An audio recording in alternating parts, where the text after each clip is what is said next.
So today we're going to see about risk transfer. That means transferring of your risk. Now, again, this foundation of risk management, we always look from banking point of view or portfolio management point of view. Now, it is always better if you put yourself in the shoes. So even from an individual point of view, you can understand risk transfer in a better way. Let's see a very small chapter. We will not take more than even 15-20 minutes to finish this. Now, credit risk transfer. Credit risk means counterparty risk. A person who is in loss does not pay you, or if you produce goods, you sold it on credit and he is not paying you back. That is credit risk. Now, how do you transfer your credit risk to someone else? Now, basically, this is the definition. I'm not interested in that. You use credit derivatives. Now, the three credit derivatives which we are going to see are CDS, that is credit default swap. We spoke about this. Then collateralized debt obligations, and I suppose collateralized loan obligations. Now, first of all, why are we using these derivative products? We are using this derivative product to reduce our risk or to transfer our risk to someone else who want to take more risk. Now, these are the three credit derivatives which we are going to use to isolate or transfer our risk exposure. Now, let us see types. Okay. The first is CDS, credit default swaps. So, if someone who defaults on its credit, you purchase an insurance on it, and that is called credit default swaps. That is, let's take a small example. I entered into a contract with B. So A entered into a contract with B. What's the contract? That B has taken loan of 1 lakh rupees from A, and after 5 years, B is supposed to pay 1.5 lakh rupees back to A. Now, what will happen if B does not pay? There is a risk involved. So A goes to a third party, let's say C, and enters into a contract with C. What are the terms of the contract? That if B does not pay after 5 years, C will pay on behalf of B. So let's say B was supposed to pay 1.5 lakh rupees and B just paid 1.3. So remaining 0.2 lakh rupees will be paid by C. If B does not pay even a single rupee, then C will pay complete 1.5 lakh rupees. Now, why will C do this? C will do it in order to get some premium or some money every year. So, a contract for loss or contract of fulfillment of an agreement is called credit default swap. Now, first of all, let us look all the three words by splitting them. So, swap means to swap. That is, you have fixed rate agreement, you want to convert it into floating. That is swap. Now, here I am swapping. What I am swapping? Credit default. So the credit which got defaulted, A is swapping that defaulted credit with C for some amount of premium, and that is called credit default swap. In other words, it is just an insurance that if B does not pay to A, then C will pay. That is called credit default swap. Now, always remember, this is a derivative product, and every derivative product will have its own advantages and have its own disadvantages.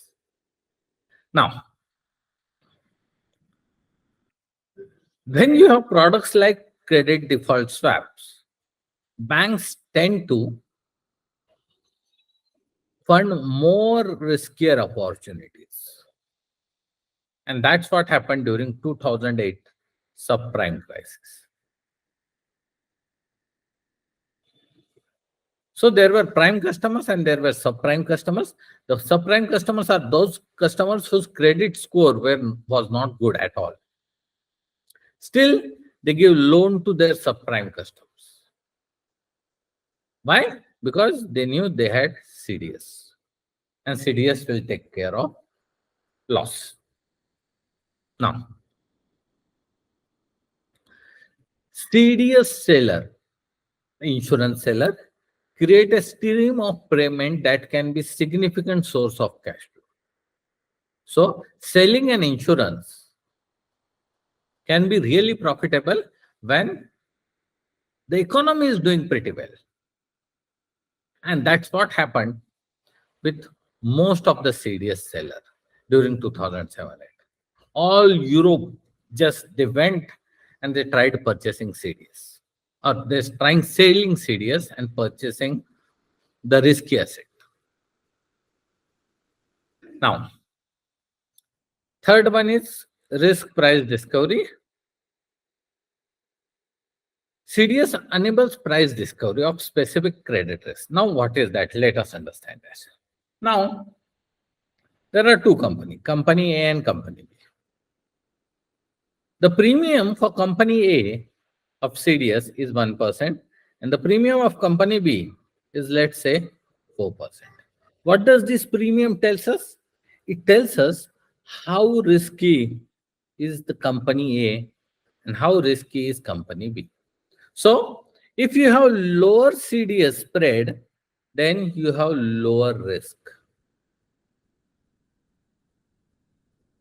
And if you have higher CDS spread, you have higher risk. So, this spread is what? How much payment you give every year in order to purchase the CDS or in order to purchase the insurance. So, you pay 4% of your total value. So, let's say our total value was 1.5 lakhs. So, every year you will pay 4% for B. Similarly, for A, you just pay 1%. So that means A is less risky. How did we derive that A is less risky and B is more risky? With the help of basically price discovery. And how does price discovery happen? With the help of demand and supply. Just like tomatoes nowadays going on, there is a lot of demand of tomatoes and very less supply. And therefore, the price of tomato is increasing. Similarly, if there's a lot of risk involved in B, then the insurance rate of B will increase. Similarly, if in life insurance, if a person is a smoker, heavy drinker, then there are high chances of him dying before the average death age. And therefore, their premium will be higher. That's exactly the case with price discovery, wherein you will find how much is the risk. Because these CDS, they trade in secondary market. Anyone can purchase it, anyone can sell it. So if people feel that the risk of B is reducing, the interest rate, the rate of CDS will also decrease. If people feel that risk of A is increasing, this rate will also increase. So that is what price discovery is. Now, let us look at disadvantages. The biggest disadvantages is weak regulation. These are so complex products that most of the central banks of the world, they are also struggling to understand how to regulate this. Now, second disadvantage is false sense of security. You get a sense that, okay, I have insurance. But when recession came in 2008, along with this, insurance companies also failed. So nobody could hedge their risk. And that was one of the biggest drawback of 2008. Okay. Now, we are done with CDS. Now, let us look at CDOs. That is collateralized debt obligation. Now, always remember you have collateral here. Collateral means security which is placed. Either house has a mortgage, if you are purchasing a house, if you are purchasing a car, that car will be hypothecated and so on. So there must be some security here. That is important. Now, in order to understand it in a better way, what I'm going to do is that let me have one. What's happening? Sorry. Let me try to add one knob. Give me a minute. Perfect. Let us try to understand how CDO works. Now, along with CDO, you have two more words which are asset-backed security and mortgage-backed security. So we will try to understand the concept. Okay. In our last lecture, I tried to take an example of a bank which gives home loan. Now, suppose there is a bank which gives home loan at an interest rate of 7%. It has given loan to almost 100 people.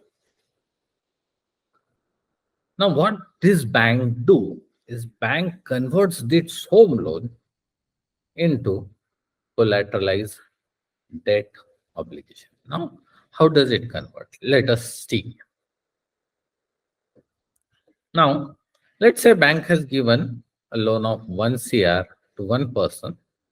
So, with 100 loans, it becomes 100 CR.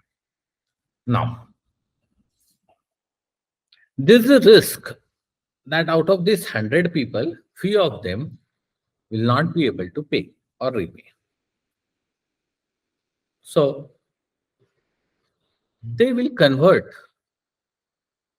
this pool of 100 CR into three different tranches.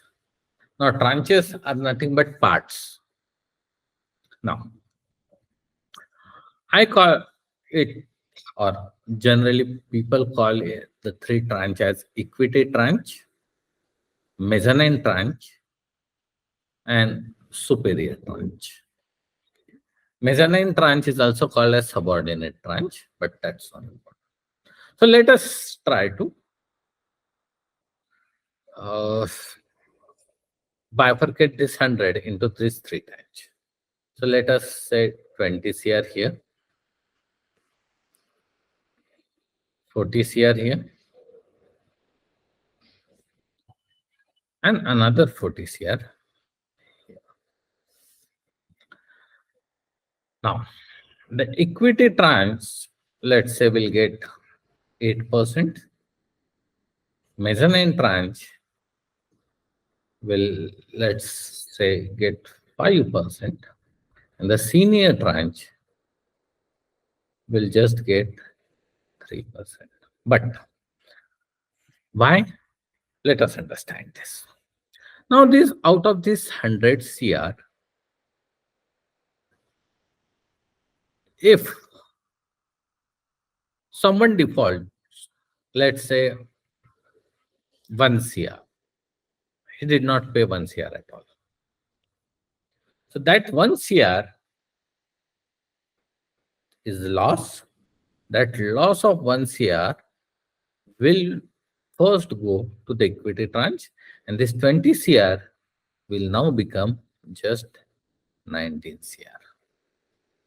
But still, they will keep on getting 8% on this 19 CR. Now, after a couple of months, let's say one more person defaults. Now, this 1 CR will again reduce the value of equity tranche and it will come back to 18 CR. Now, will it impact the mezzanine tranche and the superior tranche? The answer is no. It will not impact mezzanine tranche till the loss exceeds more than 20 CR. So, if the loss exceeds more than 20 CR, let's say loss comes up to 21 CR, then the equity people will not get anything. Out of 40 CR, which was a mezzanine tranche, they will just get 39 CR. So, why this tranching? Let's understand that first. This tranching is to get more interest rate from equity tranche and to get less interest rates from superior tranche. Now, what does that mean? Look, there are many financial companies. Financial companies like hedge funds, which are high risk products. They want more return for more risk. There are some companies like life insurance companies, which wants to take very less risk. So they try to invest in seniority tranche. And there are some moderate risk taking companies like hedge funds or mutual funds. They would like to invest in mezzanine tranche. So, looking at the requirement of different financial companies, these tranches are created. And once these tranches are created and sold out, the complete 100 crore will go back to the bank with almost 1 to 2% interest also. And this 100 crore bank will again give back as a loan. Now look what is happening here. The risk of senior tranche is very low, therefore I will give it a AAA rating. The risk of mezzanine tranche is moderate, so let me give it BBB rating. What about risk of equity tranche? It's highest, so I will give it D rating. D stands for default rating. Now, what will happen? This was, let's say, Bank A. Bank B will purchase so many CDOs like this. And it will create a level 2 CDO with all just mezzanine tranches itself. So this 40 CR is one mezzanine tranche. I will take 10 such mezzanine tranches. So it will become 400 CR. And I will again convert into equity tranche, mezzanine tranche, and senior tranche. Similarly, I can take 10 equity tranches of 20 CR. So it will become 200 CR. And I will again make a second order collateralized debt obligation with again equity tranche, mezzanine tranche, and senior tranche. So let's say 20 CR here, 100 CR here, 80 CR here. Please understand, these are all default grades, right? But as soon as I convert it into tranches, the default grade 200 CR, out of that 80 CR just became AAA rated because that is a senior tranche. 100 CR became BBB rated because that is a mezzanine tranche. No matter whether it came from an equity tranche and all are degraded, but because I made a second level tranching, I get AAA and BBB rated. So out of 200 CR loan, which was default rated, 180 CR became investment grade, and just 20 CR remained as default grade.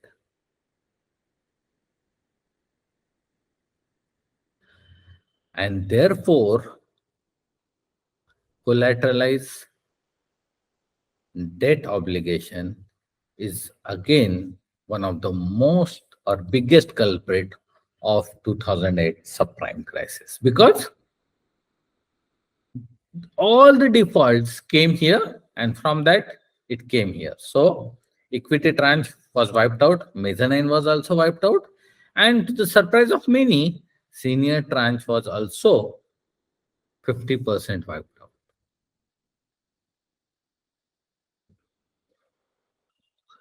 Okay, do you have any questions on CDO? If you have, please ask right away.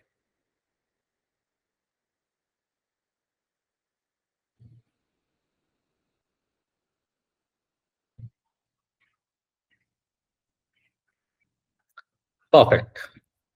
I don't think so there are any questions. Now,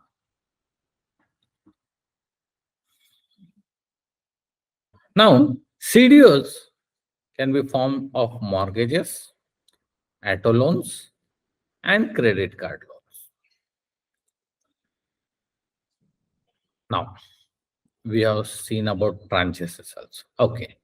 What are the advantages of CDOs? Yes. Increase profit potential. We have seen that. So default tranches can also get converted into senior and mezzanine tranche with AAA rated, and you can sell them off. Direct risk transfer. You need not have to worry about whether an investor will pay or not. The risk will get transferred to equity tranche, mezzanine tranche, and senior tranche. Whosoever wants to invest in which tranche, depending upon that, the risk will get transferred. You get your money back, 100 CR, that we already seen. Okay, let us look at disadvantages. Again, it encourages increased risk taking. We have seen that. Risk is getting concentrated. Yes. So what is happening here? The default tranche is again getting divided into equity, mezzanine, and senior. So all the default tranches are coming up together, which is very risky. Therefore, risk is getting concentrated. And it is highly complex. So most of the retail investor or new investor do not understand what is going on. So those were the disadvantages. Now, yeah. Prisikeshwar, Yeah. Shomujit, bad bank concept is coming for this scenario. Can you ask again? I lost it. Bad bank concept.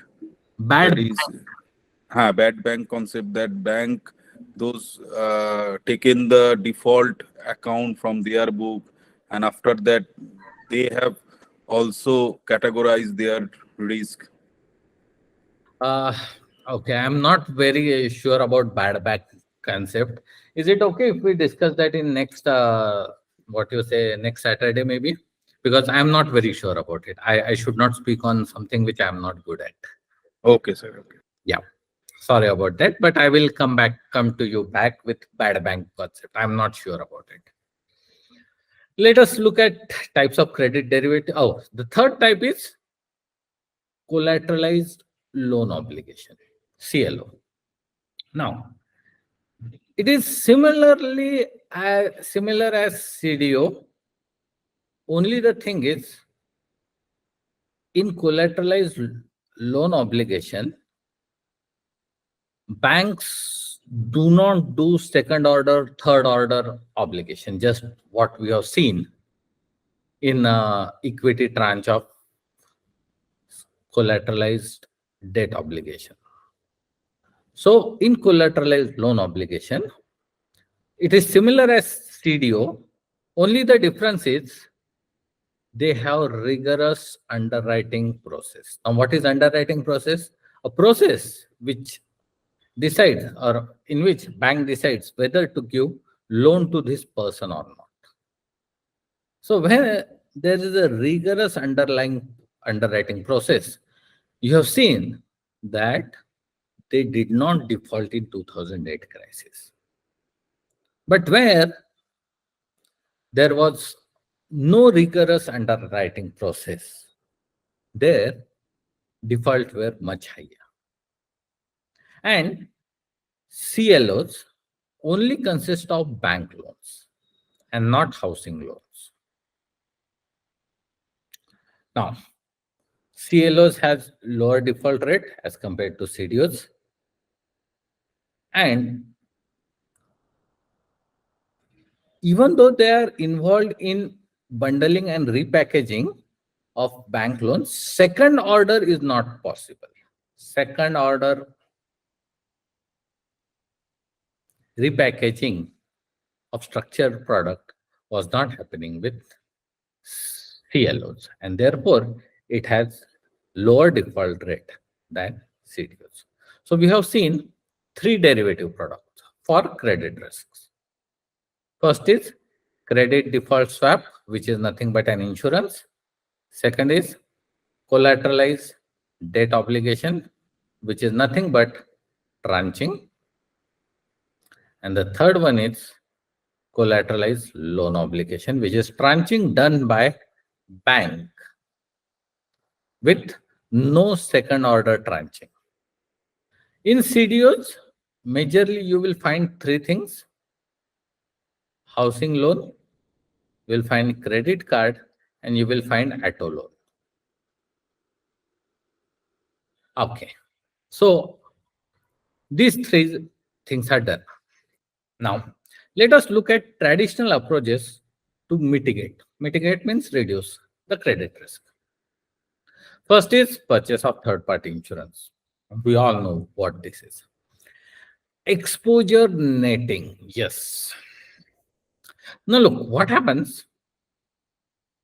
Let's say A is supposed to take 200 rupees from B, and B is supposed to take 150 rupees from A.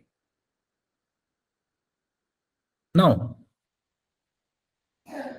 in this case, suppose if B defaults,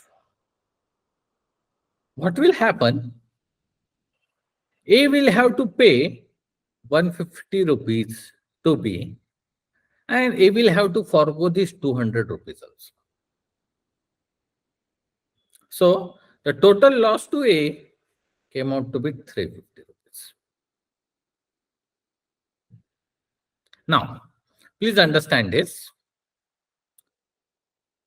When there is a netting process and it is written into your contract that netting should be done, then A was supposed to take 200 from B and B was supposed to take 150 from A.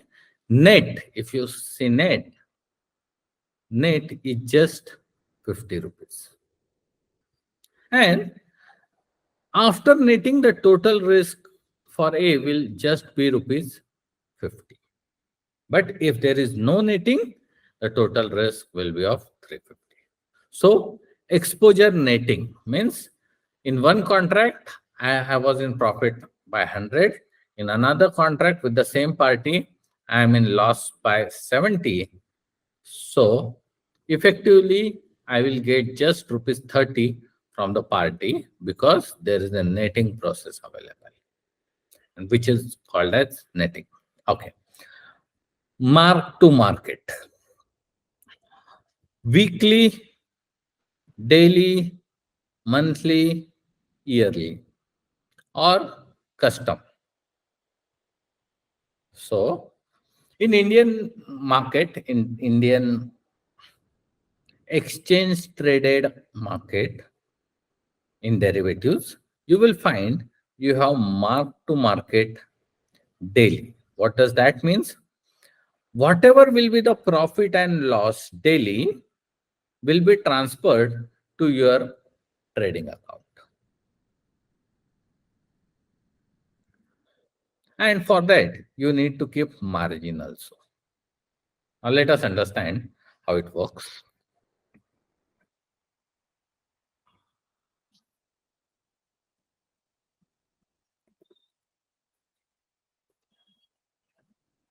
Okay. You have entered into a contract of purchasing. Yeah. You have entered into a contract of purchasing 1 kg of wheat at, let's say, 30 rupees per kg from a farm. And this is a future contract. When I say future contract, it is an exchange traded. So there is an exchange in between, let's say MCX. At a future date, let's say after 3 months, so a contract between farmer and you for purchasing of 1 kg of wheat after 3 months and with a prefix price of 30 rupees today. In order to enter into this contract, both the farmer and you will have to put some margin, which is called as initial margin. Now, so initial margin is assumed to be 5 rupees. There is another term called as maintenance margin, which is nothing but minimum amount which you are supposed to keep. Now, let us say today you have entered into a contract. Tomorrow, so this is farmer, he is a seller and you are a buyer. Tomorrow, the price came down to 29. Now, if you purchase it, if you would have purchased it from the market, you would have got it from 29, but you have entered into a contract, so you are supposed to purchase it at 30. So, you are at profit or loss. You will be at loss by 1 rupee, and the farmer will be at profit by 1 rupee. So, at the end of the day, the balance of farmer will be 6 and your balance will be 4. Let us say next day the price reduces up to 27. Again, farmer will make a profit of 2 rupees. He will come at 8 and you will make a loss of 2 rupees. So your account balance will be 2 rupees. Now, as soon as you hit a maintenance margin of 2 rupees, you will get a margin call. What does margin call says? That look, your margin is reducing, either you put extra money or we are going to close your position next day in the morning. So if you want to remain in this position, you will have to put another 3 rupees and bring it to the initial margin of 5 rupees. So now you have 5 rupees. And the farmer will have 8 rupees. And you got a margin call. You received a margin call and you were supposed to pay 3 rupees extra. Next day, price again increased up to 30. So farmer will make a loss of 3. You will make a profit of 3. So overall now 8 minus 3, here it will become 5. Your value will become 8. And this process, which is done daily, is called mark to market. What does this signify? Every day, your profit and loss is settled. And that is called mark to market. Next one is your required collateral. Everyone knows that. So if you go to bank, they will ask, what's the collateral? What are you keeping? You keep gold, you keep land, you keep house to take the loan.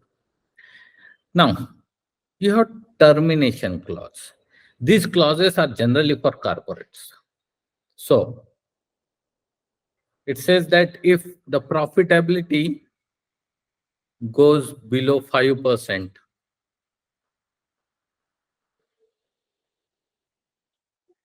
then you need to pay back our loan within 1 month.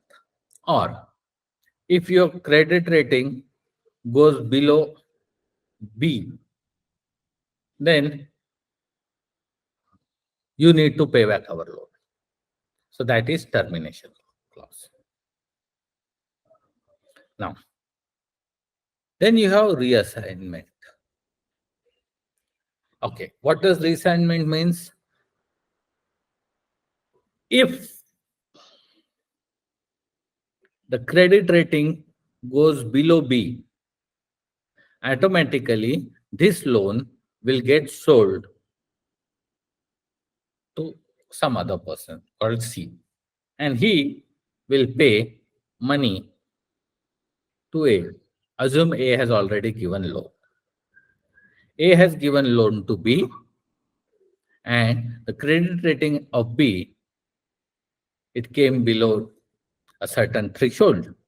As soon as it goes below certain threshold, the loan will get sold to C and C will automatically pay to A. So this is one of the form of credit default swaps.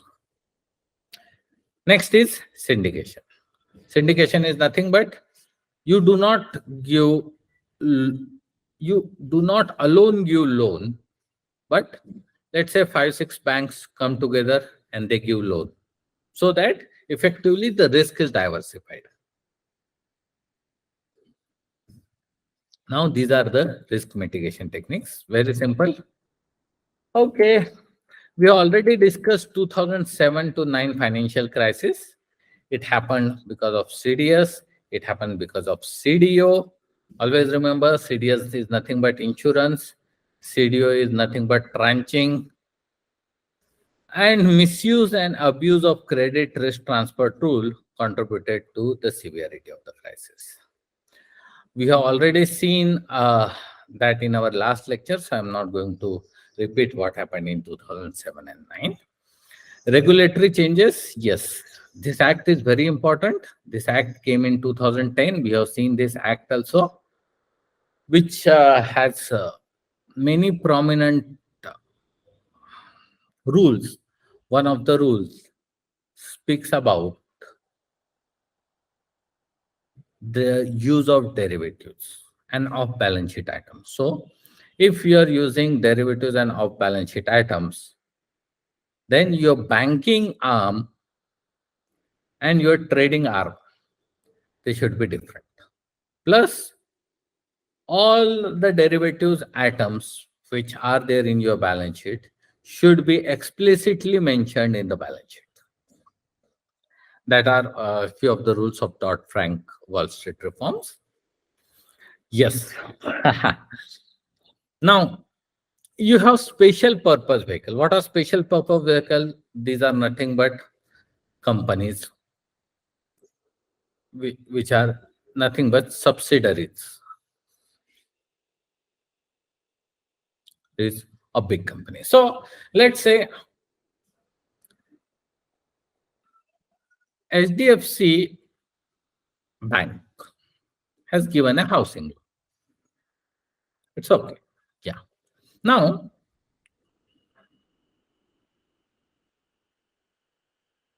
what HDFC Bank does is that in order to keep its balance sheet clean with only good loans, what HDFC Bank will do?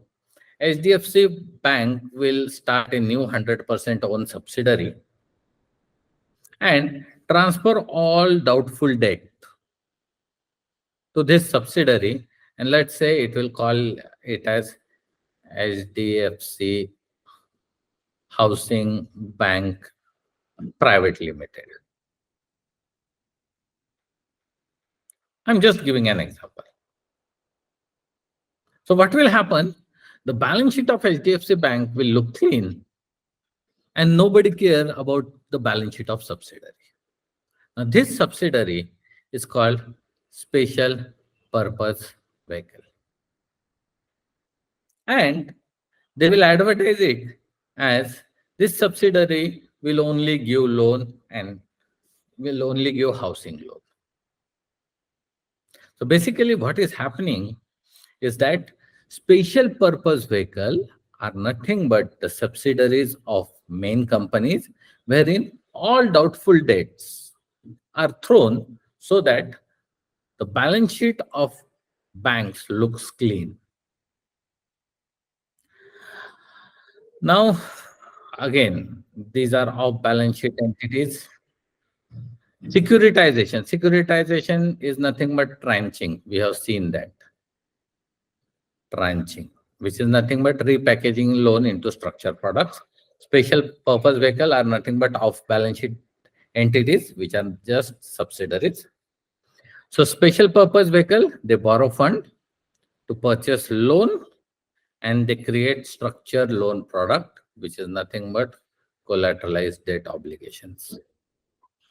Various types of loans such as commercial, residential, auto loan and credit card loan can be included in structured products. So basically you create a subsidy and then that subsidiary creates a CD. It's as simple as that. Different risk in different business model. Yes. So first of all, buy and hold strategy. Simple, most simplest one. You give loan of 100 CR, you hold that loan on your balance sheet and you take interest. It's as simple as that. No fancy derivative product, nothing. And the fancy derivative product comes here, originate to distribute model. Bank gives loan, then convert it into security and sell it to the investors. Bank just keeps some commission, 2%.